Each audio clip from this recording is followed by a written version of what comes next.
नमस्कार, मेरा नाम प्रशांत किशोर है। जैसा आप जानते हैं, मेरे साथ मेरे सहयोगी एस.के. पासवान साहब हैं। ये रिटायर्ड डीजी हैं छत्तीसगढ़ से, यहाँ बिहार के वैशाली ज़िले के महानार ब्लॉक से आते हैं। मैं आपसे अभी मुखातिब होऊंगा, 10 मिनट में अपनी बात रखूंगा। उसके बाद आप अपने प्रश्न कर सकते हैं और अगर आप चाहें तो पासवान साहब से भी कुछ सवाल कर सकते हैं।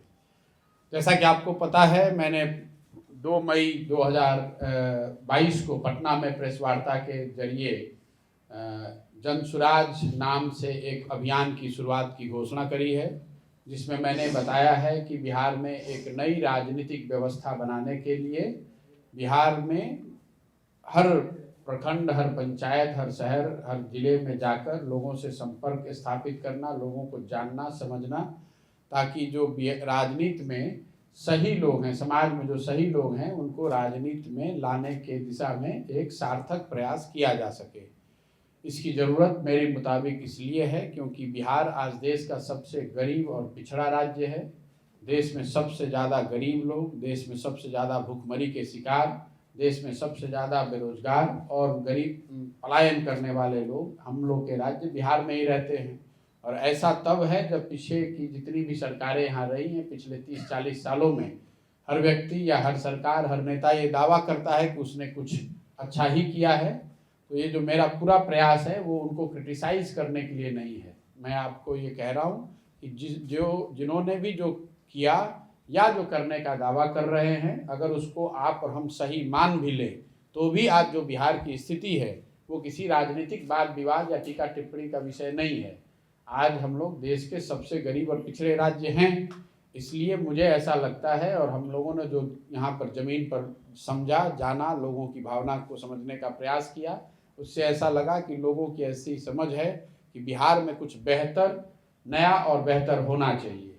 लेकिन वो नया और बेहतर किस फॉर्म में हो, किस तरीके से हो, उसको मैं ये नहीं कह सकता हूँ कि लोग ये चाहते हैं कि प्रशांत किशोर हो या जनसुराज हो। तो ये जो पूरा अभियान है वो लोगों की उस भावना को और बेहतर तरीके से समझना और उसको एक नए तरीके की राजनीतिक व्यवस्था बनाने में उनकी सोच को, उनके सुझावों को सम्मिलित करने को लेकर है। इसी दिशा में मैं आज आपके डिस्ट्रिक्ट बेगूसराय में हूँ।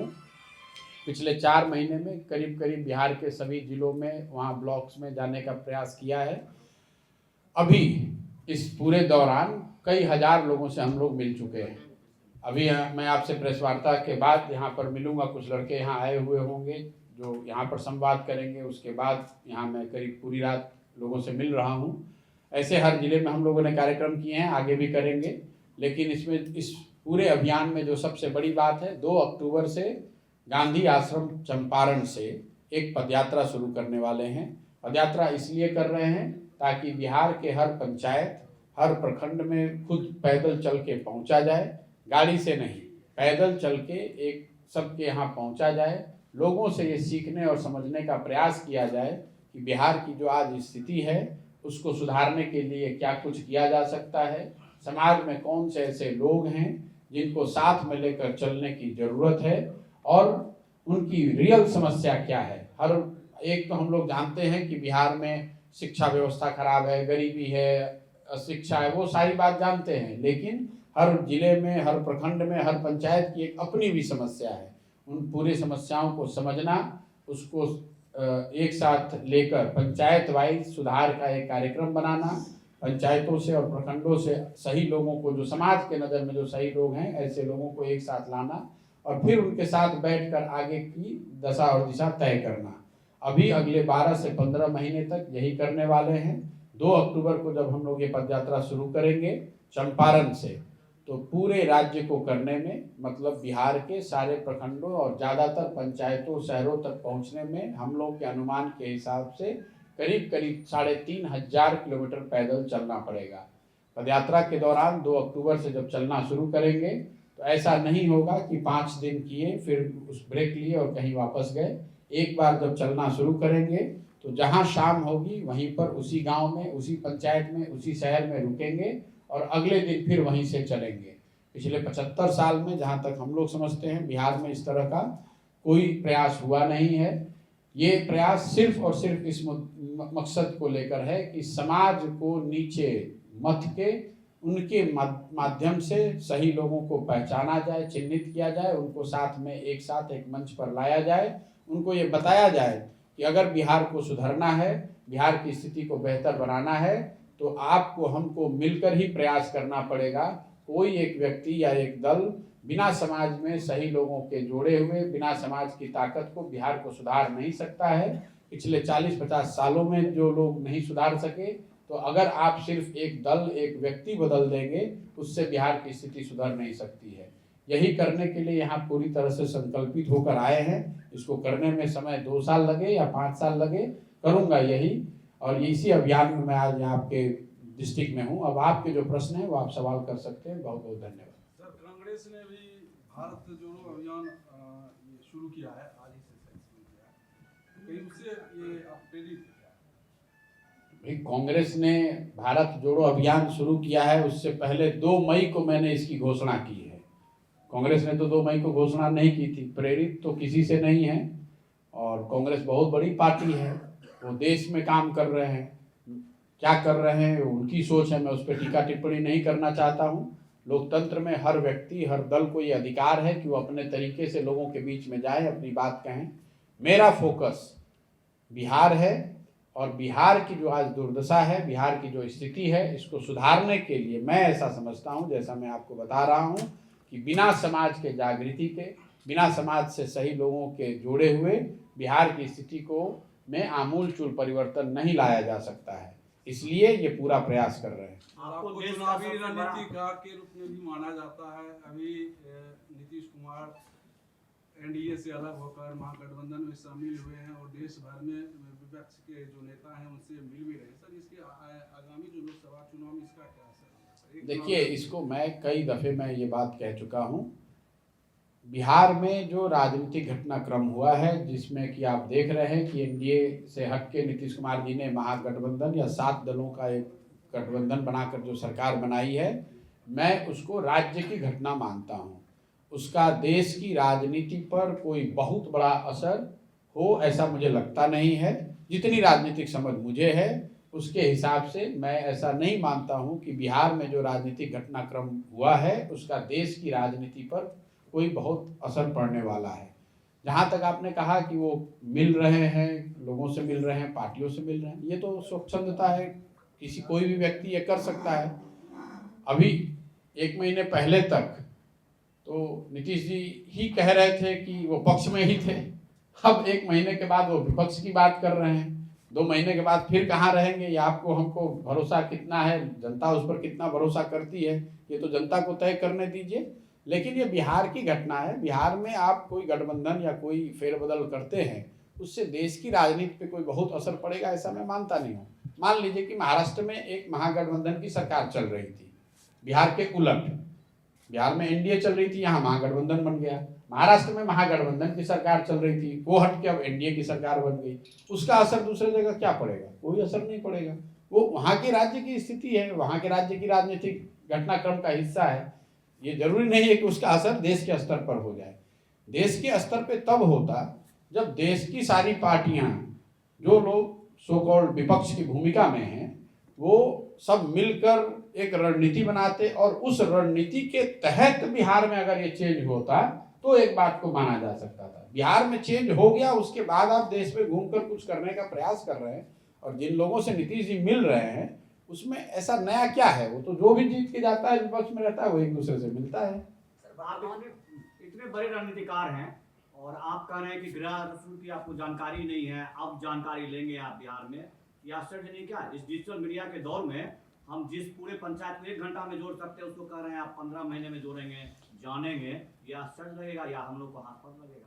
आपको लग सकता है। आप पहली बात तो मेरा ऐसा नहीं मानना है कि मुझे इतनी जानकारी है जितना आप बता रहे हैं। मेरा अपना 10 साल का चुनाव का, राजनीति और सामाजिक क्षेत्र में जुड़े रहने का जो अनुभव है, मुझे ऐसा लगता है कि ज़्यादातर जो आप कह रहे हैं उसके उलट जो लोग राजनीति में हैं, सत्ता में हैं हो या विपक्ष में, जब आप ऊपर चले जाते हैं तो ज़्यादातर लोगों को ज़मीनी हकीकत की जानकारी नहीं होती है। और मैं उस पर आ रहा हूँ। आपने पहला सवाल पूछा, उसका आंसर तो दे दीजिए। ज़्यादातर जगहों पे लोगों को ये जानकारी नहीं होती है या उसकी पूरी समझ नहीं होती है कि किसकी समस्या क्या है। समस्याओं का एक जेनेरिक समझ होना और उसको एकदम मूल में जाकर उसकी बात को समझना, दोनों दो बात है। डिजिटल मीडिया के ज़माने में आपको कुछ मदद है, इसकी टेक्नोलॉजी के माध्यम से आप ज़्यादा लोगों तक पहुंच सकते हैं, लेकिन डिजिटल मीडिया के माध्यम से 13 करोड़ लोगों की राय को जानना, समझना, उनकी विषय में प्रमाणिक तौर पर कुछ कह पाना, मुझे लगता है कि वो सिर्फ व्हाट्सएप पे और फेसबुक पर नहीं किया जा सकता है। उसके लिए आपको समाज में जाकर रहना होगा, समाज से जुड़ना होगा, उनसे बात करनी होगी।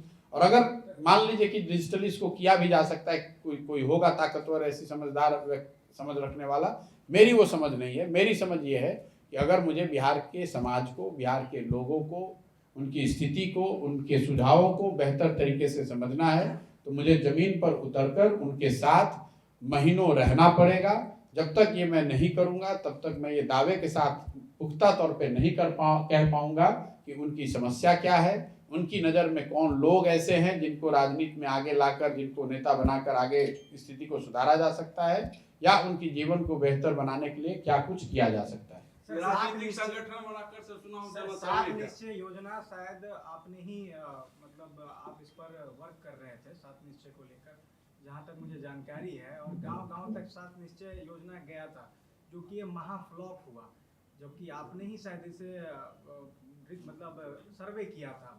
तो आपको लगता है कि गांव में अब घूम के फिर वही फ्लॉप को देखने जा रहे हैं कि कुछ और नया चीज करेंगे आप? देखिए, आपने सात निश्चय की बात कही, ये मेरे अनुभव का हिस्सा है। 2015 में जब मैं बिहार में आया था, महागठबंधन बनाया गया था, तो उस समय सात निश्चय योजना की एक परिकल्पना की गई थी। सात निश्चय की योजना जो है वो किसी नीतीश कुमार या प्रशांत किशोर की सोच नहीं थी। वो बिहार के 40,000, जैसा आप बता रहे हैं, ठीक बता रहे हैं, बिहार के करीब 40,000 गाँव में हम लोगों ने सर्वे कराया था।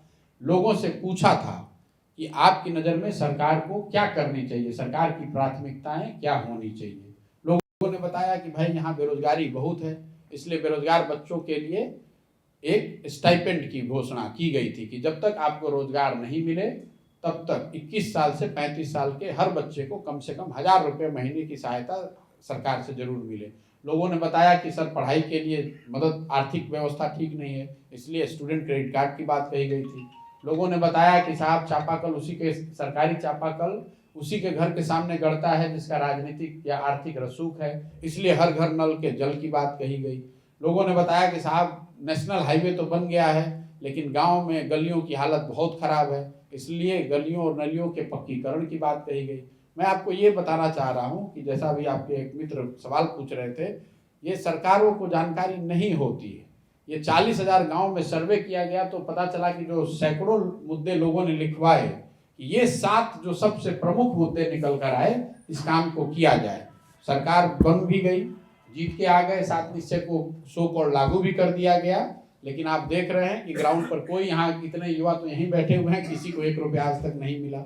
स्टूडेंट क्रेडिट कार्ड में 1 से 1.5 लाख लोगों को सालाना मदद मिल रही है, जबकि उस समय योजना जब बनाई गई थी तो उसका अनुमान था कि करीब 1.5 से 2 करोड़ लोगों को हर साल इसका लाभ मिलना चाहिए।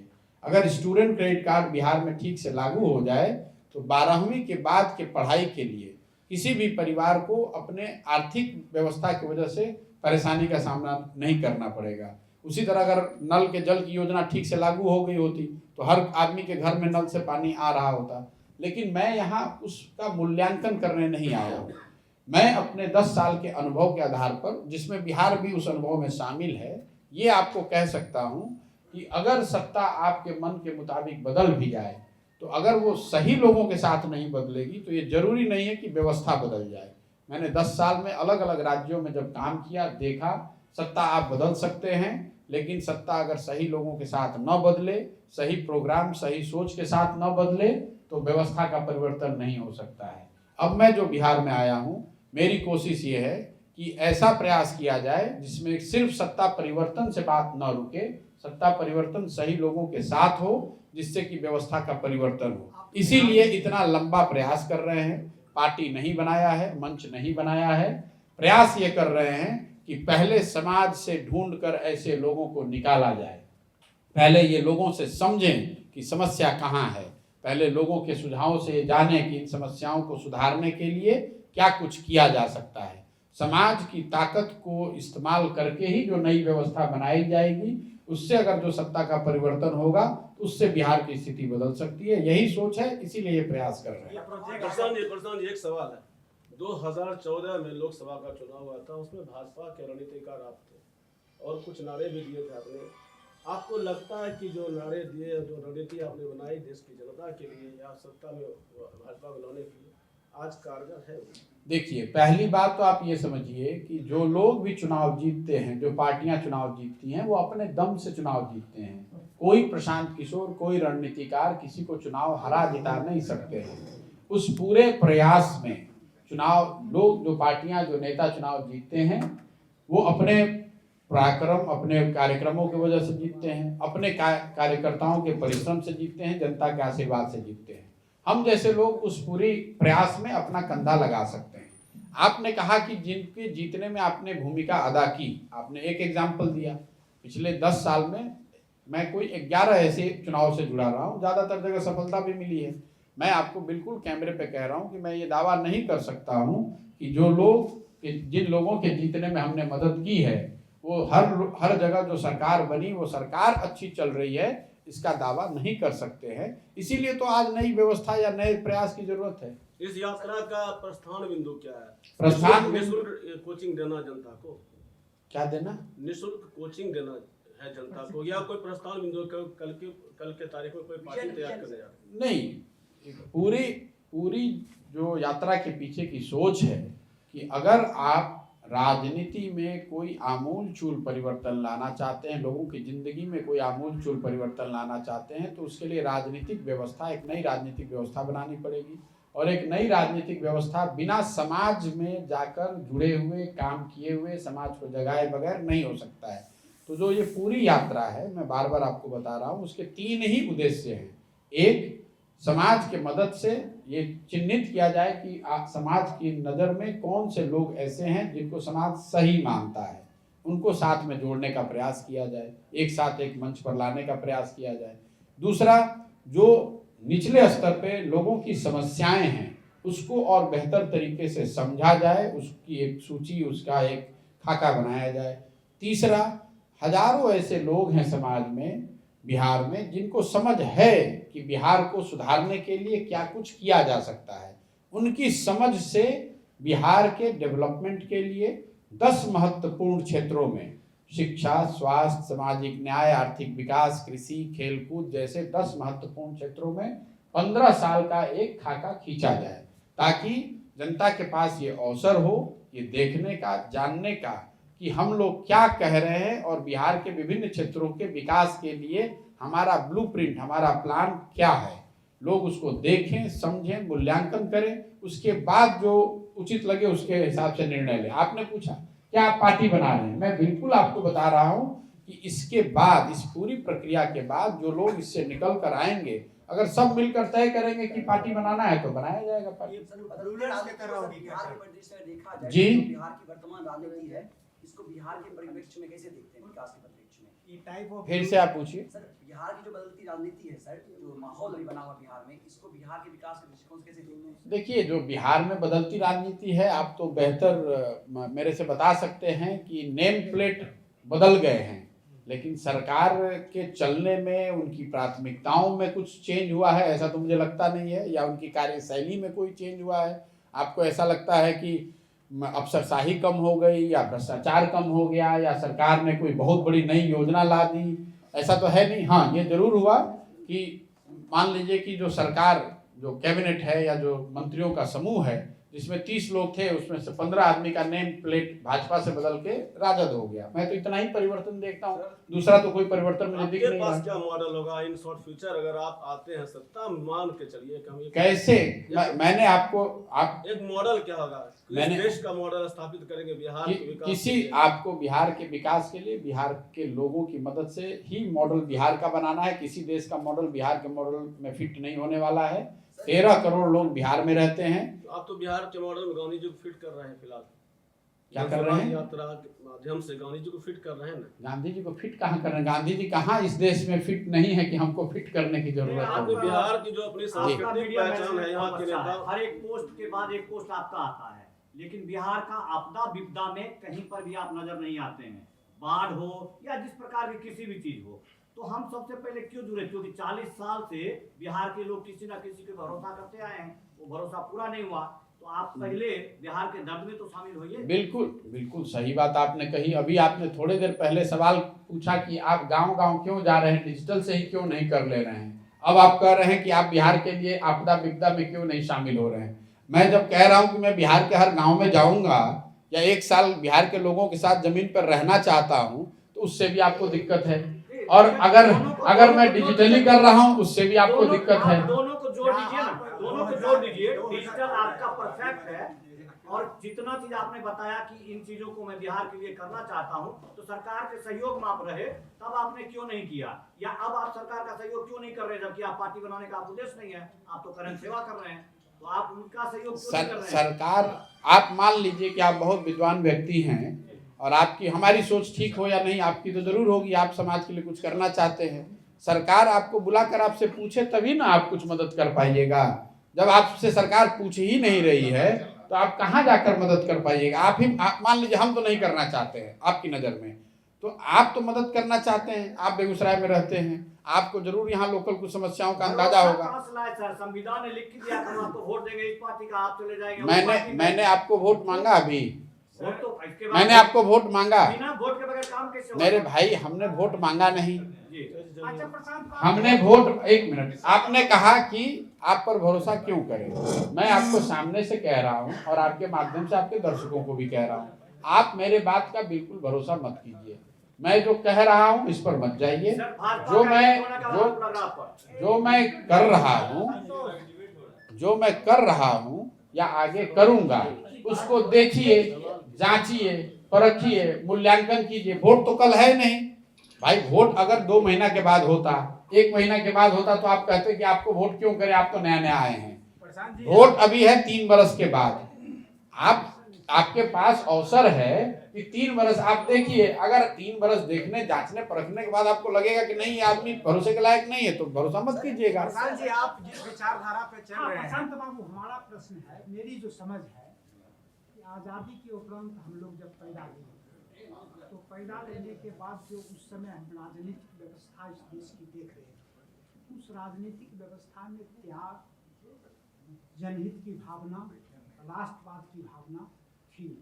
और 70 के दशक के बाद हिंदुस्तान की राजनीति ने समाज को, सामाजिक व्यवस्था को छिन्न भिन्न करने में लग गया।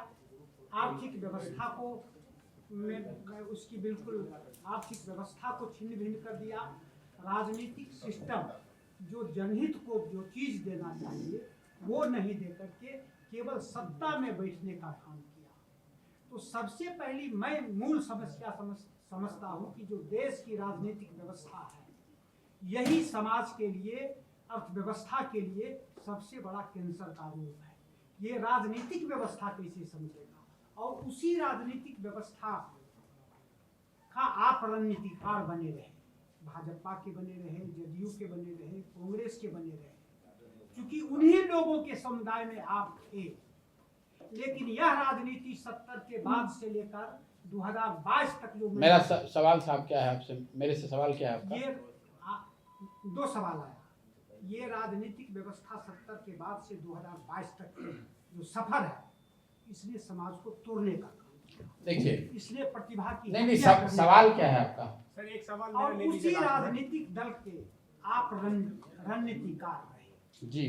तो आप उस समय महसूस नहीं? देखिए, ऐसा है कि 70 के बाद देश की राजनीतिक व्यवस्था पर आपका एक मंतव्य है, आपका एक असेसमेंट है, आकलन है।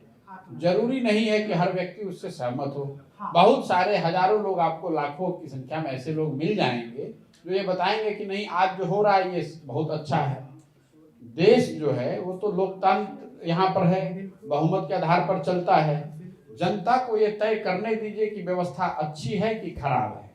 जनता ही मालिक है, जिसको चुन कर दे देती है उसी की व्यवस्था को सही व्यवस्था आपको मानकर चलना है। फिर जनता को अगर उस व्यवस्था से कुछ परेशानी रहेगी तो फिर उसको बदलेगी। आपने कहा कि मेरा हम तो 70 में पैदा ही नहीं हुए हैं, तो हम 70 से व्यवस्था हमने कैसे बना दी? सर एक आप आखिरी सवाल आकर के जब आपने इस प्लेटफॉर्म पर आया तो उसी सरांध को आपने और बढ़ाया। आप देखिए, आप अगर दोष मुझे देना चाहते हैं, आपको नहीं दे रहे। किसको दे रहे? आप चूंकि प्रतिभावान थे। भाई प्रतिभावान हैं तो जो राजनीतिक दल यहाँ हैं उनके साथ ही तो काम करेंगे। और जब मैं नया कुछ बनाने का प्रयास कर रहा हूं तो आपका आरोप यह है कि पहले आप क्यों नहीं बनाए। अगर समझिए कि 10 वर्ष पहले हम आते, बेगूसराय में यहीं रोड से गुजर रहे होते तो आप हमारी बात सुनते, आप प्रेस कॉन्फ्रेंस में हमसे बात करने आते। आप बात करने तब आए हैं कि 10 वर्ष में हमने कुछ करके दिखाया है, सही या गलत। आपका ये आकलन हो सकता है जो मैंने किया वो गलत है कि सही है, लेकिन 10 वर्ष में हमने कुछ किया है तभी तो आप हमारी बात सुनने आए हैं या हमसे सवाल कर रहे हैं। अगर हमने ये काम किया ही नहीं होता जो आपकी नज़र में गलत है तो आप तो हमको पूछते ही नहीं, तो मैं आके समाज में क्या कर लेता। जब हमारी क्षमता, जब मान लीजिए आपने पढ़ाई ही नहीं की तो आप कैसे एग्जाम पास करिएगा? पढ़ाई तो करना पड़ेगा। तो आप कह रहे हैं कि आपने ये काम क्यों किया, वो आपकी 2014 से नहीं। अरे भाई हम तो 2014 से कर रहे हैं तो 14 की, हम 2011 से काम कर रहे हैं तो 1970 की तो हम नहीं जिम्मेवार हैं। सर एक आखिरी सवाल ये लेना चाहेंगे कि एक लड़की 2019 में आई थी जो काला कपड़ा पहन के निकली थी बिहार को बदलने के लिए, जैसे कि आप भी उसी प्रवृत्ति में निकल रहे हैं 25 को देखते हुए कि इस समय तक में 15 महीने में हम बदलाव लाएंगे। और पुष्पम प्रिया नाम की थी जो ऐसे सैनिक खड़ा की थी 2020 में, जो कि पढ़े लिखे लोग थे, जहां पर चुनाव में खड़े हुए थे। क्या आप भी उस राह में चल पड़े जहां पढ़े लिखे को आप सैनिक बना के? देखिए ऐसा है, अब आप पत्रकार हैं, मैं आपकी विद्वता पर छोड़ता हूं कि अगर आप दोनों चीज़ को कंपेयर कर रहे हैं, मैं किसी के व्यक्ति के किसी भी प्रयास पर कोई टीका टिप्पणी नहीं करना चाहता हूं। वो उनका प्रयास था, ये मेरा प्रयास है। आपको देखना है कि उन दोनों के प्रयास में, उनकी पृष्ठभूमि में, उनके प्रयास करने की शुद्धता में, उनकी काबिलियत में, वो तो जनता को जज करने दीजिए। अगर आपको लगता है कि दोनों एक ही है तो आपकी विद्वता पर छोड़ रहा हूँ।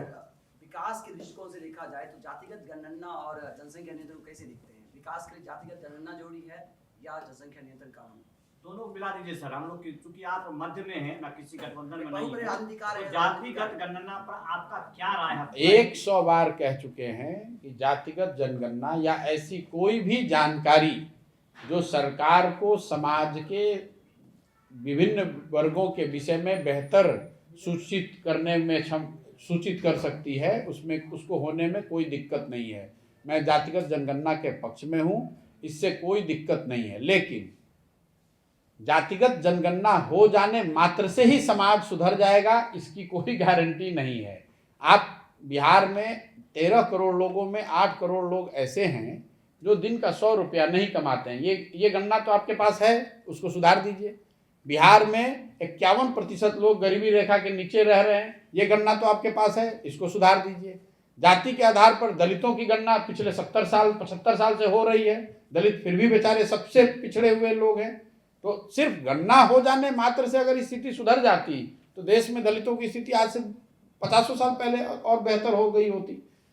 गणना होने दीजिए, ये तो राजनीति है। आपको ये बताया जा रहा है कि ताकि आप आधे लोग समाज में लग जाए कि जातिगत जनगणना होनी चाहिए, आधे लोग लग जाए नहीं होनी चाहिए। अगर आज जनगणना शुरू होगी तो 5 साल तक रिजल्ट उसका आने वाला नहीं है। आप इनके कहने के भ्रम में मत जाइए। 2011 में पूरे देश में जातिगत जनगणना कराई गई है, आज तक उसका रिजल्ट नहीं आया, तो इसकी क्या गारंटी है कि ये आज जो आप गणना करा रहे हैं इसका रिजल्ट आ जाएगा? ये रिजल्ट आया भी नहीं, अभी जनगणना शुरू भी नहीं हुई, लोगों ने आपने मान लिया कि आने से ही किसका क्या अच्छा हो जाएगा, किसका बुरा हो जाएगा। अंतिम बात, अगर समाज में कोई वर्ग किसी वजह से पीछे छूट गया है और जातिगत जनगणना से या किसी भी तरह की जनगणना से अगर उसके विषय में जानकारी मिलती है और सरकार उसके लिए कुछ विशेष प्रयास करती है तो उसमें समाज के किसी भी वर्ग को बुरा मानने की भी जरूरत नहीं है। आर्थिक सर्वेक्षण हो रहे हैं, आर्थिक सर्वेक्षण में पता चल रहा है कि कौन लोग गरीब हैं, उनको राशन कार्ड मिलना चाहिए, उनको फ्री में घर की योजना, प्राइम मिनिस्टर घर की योजना मिलनी चाहिए, कम से कम वो तो दिलवा दीजिए, बाद में जो होगा देखा जाएगा। प्राइम मिनिस्टर आवास योजना जो यहाँ है, आप लोग पत्रकार हैं, उसमें देखिए कितना पैसा घूस लिया जा रहा है। मनरेगा में तो आपके पास पहले से जानकारी है, उसमें देखिए कितना घूस लिया जा रहा है। तो जातिगत जनगणना हो जाने मात्र से ही बिहार अमेरिका बन जाएगा, ऐसी सोच रखने वाले लोगों पर आप तरस ही खा सकते हैं। ये तो एक गिमिक है कि जातिगत जनगणना करा देंगे। भाई 17 साल से आप मुख्यमंत्री हैं, अगर इसी से सब सुधरना था तो 17 साल पहले करा देते, जिस दिन मुख्यमंत्री बने उसी दिन करा देते। भाई पिछले 32 साल से लालू जी और नीतीश जी का राज है, किसने रोका था उनको जातिगत जनगणना कराने से पहले? आज याद आया है? 32 साल से आपको किसने रोका था? भाई करा लेते पहले ही। अगर इसी से सब बिहार का सुधरना है तो पहले करा लेते जातिगत जनगणना। क्यों पहले ये बताओ ना भाई कि पहले क्यों नहीं कराया? मान लिया कि जातिगत जनगणना होने से ही सब अच्छा होगा, मान लीजिए, तो उनसे तब तो और सवाल बनना चाहिए कि तब भाई 32 साल से क्यों नहीं करा रहे थे? आप ही लोग सरकार में थे, दोनों लोग। भाई आज भी तो देश ने नहीं कराया है, राज्य सरकार ने निर्णय लिया है, तो लालू जी 90 में ही करा लेते। सर, जन स्वराज में पहले से जो राजनीति में लोग सक्रिय हैं, गांव तक ब्लॉक लेवल पे, तो उन लोगों की एंट्री होगी क्या जो विभिन्न राजनीतिक दलों में? देखिए, चाहे आप राजनीतिक व्यक्ति हैं या गैर राजनीतिक, अगर समाज जन स्वराज में जो हम लोगों की समझ है, जो भी जिसको भी समाज सही मानता है, जिसको भी समाज मानता है नहीं ये आदमी अच्छे हैं, समाज की चिंता करने वाले हैं, धरती से जुड़े हुए हैं, कुछ करने का जज्बा है इनमें या काबिलियत रखते हैं, ऐसे सारे लोगों की एक का स्वागत है, वो आ सकते हैं, उनको लाने का प्रयास होगा। जरूरी नहीं है कि समाज में हर सही व्यक्ति जुड़ने के लिए तैयार हो जाए, लेकिन मेरा काम है, हम लोगों का काम है कि ऐसे लोगों को चिन्हित किया जाए, उससे अनुनय विनय करें, उनको मनाएं, समझाएं, उनको ये बताएं कि अगर आप साथ में आएंगे, एक मंच पर आएंगे, एक प्रयास करेंगे, तो आपके पीछे हम लोग अपनी ताकत, बुद्धि, शक्ति, संसाधन सब लगाएंगे ताकि आप जीतकर राजनीति में आए और समाज का कुछ भला कर सकें। मेरा सवाल है कि जिस टाइम लालू जी का सरकार था बिहार में, उस पल जंगल राज का नाम दिया गया था। आज सुशासन बाबू मैंने कि नीतीश जी का सरकार बीजेपी के साथ रहा तो सुशासन बाबू नाम दिया, तो दोनों साथ मिल गए, सुशासन और जंगल राज। अभी किस प्रकार से देखते हैं आप? मैं कैसे देखता हूँ, मुझे अभी मैं बेतिया रामनगर गया था तो मैं आपको वैसे बता देता हूँ। मैंने उनसे पूछा कि लालू जी और नीतीश जी के राज में क्या फ़र्क है, तो उसने कहा साहब दोनों में कोई फ़र्क नहीं है, जनता का दोनों में पूरा हजामत बन रहा है। लालू जी के राज में अपराधी हजामत बना रहा था, नीतीश जी के राज में अधिकारी हजामत बना रहा है। लालू जी के राज में जो अपराधी था वो डरता नहीं था, बंदूक लगाकर आपको लूटता था, और नीतीश जी के राज में जो अफसर है, अफसरशाही इतनी हावी है कि कलम लगाकर दिन में ही लूट रहा है।